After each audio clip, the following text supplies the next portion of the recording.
बखान करने में कोई बाकी रहा नहीं और घंटों तक चर्चा छिड़ी रही पर ब्याह कहीं तय हुआ नहीं। एक से एक राजाओं का नाम रुक्मी गिनाता है, मगर जो भाई रखे ना दूसरा फेल कर दे, नहीं वो वर नहीं ठीक है। घंटों तक चर्चा छिड़ी रही पर कहीं ब्याह सेट नहीं हो पाया। रुक्मणी माता देखो अपने आप से विचार कर रहे, एक बार माँ से नहीं पूछ रहे कि आपका विचार कहाँ है करने का। पांचों बैठे भाई सलाह कर रहे हैं। उसके बल विक्रम के फिर अंत में जब कहीं सेट नहीं हो पाया तो रुक्मी बड़ी जोर से उठ के खड़ा हो जाता और कहता पिताजी बस आ गया एक नाम। बहन के योग्य तो एक राजकुमार है और वो अभी तक तो मेरे दिमाग में ही नहीं आ रहा था। किसका नाम लिया कि रुक्मवीर ने अंत में कहा हृदय का हाल। रुक्मवीर ने अंत में कहा हृदय का हाल। तात रुक्मणी योग्य है नरेश शिशुपाल। रुक्मिणी अंत में कहा पिताजी अरे भाइयों रुक्मणी के लिए तो सबसे सुंदर योग्य वर शिशुपाल है। जैसे शिशुपाल का नाम सुना बस पिताजी का मन एकदम हट गया और उनकी शिशुपाल की तारीफ रुक्मी करने लगा। पर शिशुपाल के साथ रुक्मणी माँ का इसलिए विवाह करवाना चाहता था क्योंकि शिशुपाल और रुक्मी मित्र थे दोनों लोग।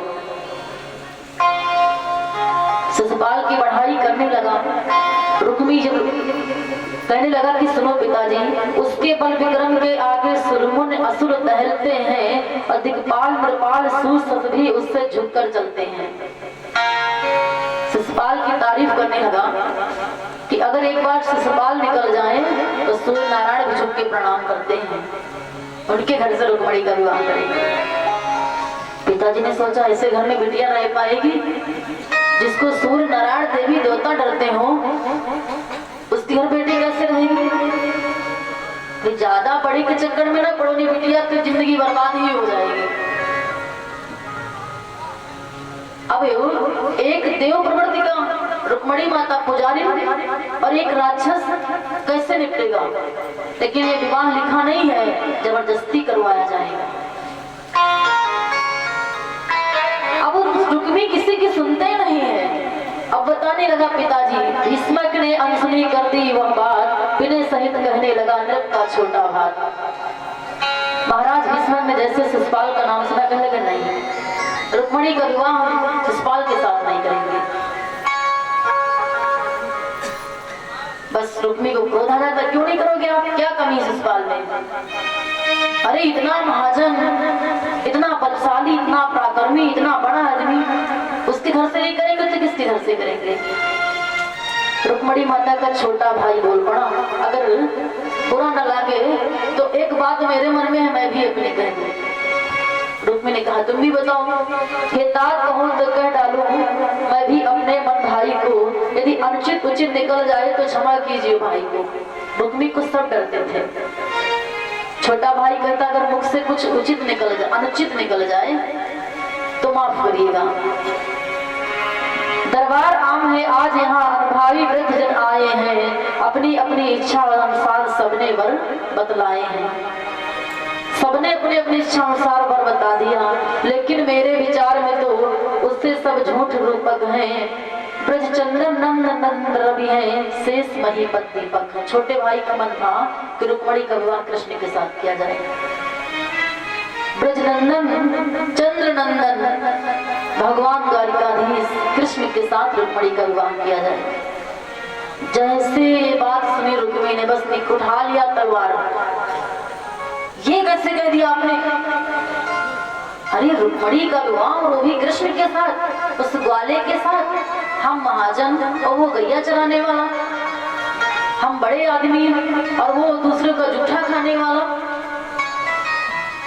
ये विवाह कभी नहीं हो सकता है। यादव कुल में देवाधिदेव श्री वासुदेव अवतारे हैं, जिन लीलाधर ने लीला में अनगिनत असुरों को मारे हैं। शिशुपाल भी महाराज भीष्मक भी तारीफ भगवान की करने लगे। नहीं ऐसा नहीं है। रुक्मी, तुम्हें पता नहीं उनके बल और बखान का, उन्होंने अनेकों दैत्यों का संहार कर दिया। हुई न थी पूरी अभी भीष्म की तकरीर, इतने में ही रुक्म की चमक उठी शमशीर। उठ के खड़ा हो गया रुक्मी और निकाल लिया तलवार। दोबारा मेरे सामने कृष्ण का नाम मत लेना, कृष्ण के साथ विवाह तो हम करेंगे ही नहीं। और भगवान कृष्ण को बहुत बुरा बुरा कहने लगा रुक्मी। कहता, अरे पिताजी, बोला खुशामदी नकारो हाँ करने लाज ना आती है, इन महाजनों की हस्ती को ग्वालों की हस्ती भाती है। भगवान को कहता है कि वो ग्वाले और हम महाजन बड़े अमीर आदमी पैसे वाले, कैसे हमारी बारात को, कैसे जब हमारी बहन को अपने घर रख पाएंगे। और ये नाथ 16 साल तक नंद के घर रहकर गायों से गुजर चलाता था। 16 साल तक नंद बाबा के घर रह के गायों से गुजर चलाता था। अगर गैया ना होती तो खाना भी नहीं था। इतना बुरा कहने लगा रुक्मी भगवान कृष्ण को। और नापाक मलिश अहिर का जूठा जूठा भी खाता था। वो अहिर का छोरा दूसरे का जूठा खाता था, आप उसके साथ रुक्मिणी का विवाह करोगे। था पहले नाम नंद नंदन, अब वासुदेव कहलाने लगा। पहले सब नंद नंदन कहते थे और जब से वहां चला गया तब से वासुनंदन अपने आप को कहलाने लगा, वासुदेव नंदन कहलाने लगा। इसका भी ठीक प्रमाण नहीं किसने उसे जाया है। अंत में रुक्मी ने कह दिया कि अभी तक पूछ लिया जाए तो इसका भी ठीक प्रमाण नहीं कि कृष्ण को जन्म किसने दिया। वे कभी नंद घर रहते हैं, कभी मथुरा में रहते हैं, कभी यशोदा को मैया कहते हैं, कभी देवी को। बस महाराज भीष्म ने कहा बहुत हो गया।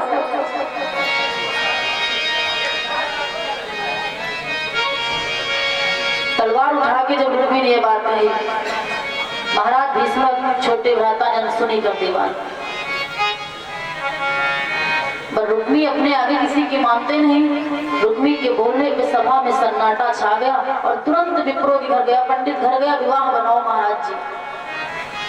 अरे पंडित बेचारे लग गए विवाह बनाने में। कहते महाराज ये विवाह बनता नहीं है। और जैसे कहीं नहीं बनता लगा दिखाया तलवार, बनाओ जबरदस्ती बनाओ, काट डालेंगे तुमको। अब अनमेल विवाह करोगे तो क्या होगा, निपटेगा थोड़ी ना। आजकल विवाह न बनते हो तो पंडितों को दक्षिणा ज्यादा दे तो विवाह बन जाएगा।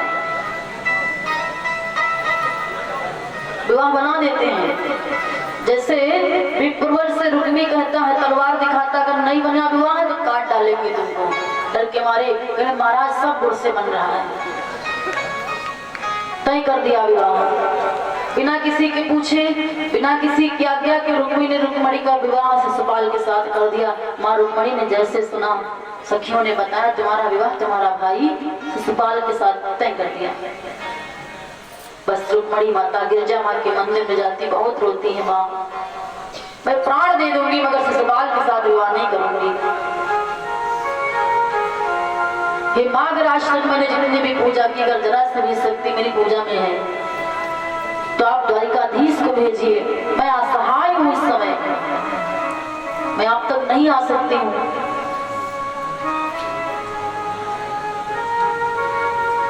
कथा प्रेमियों कि सुना रुक्मणी ने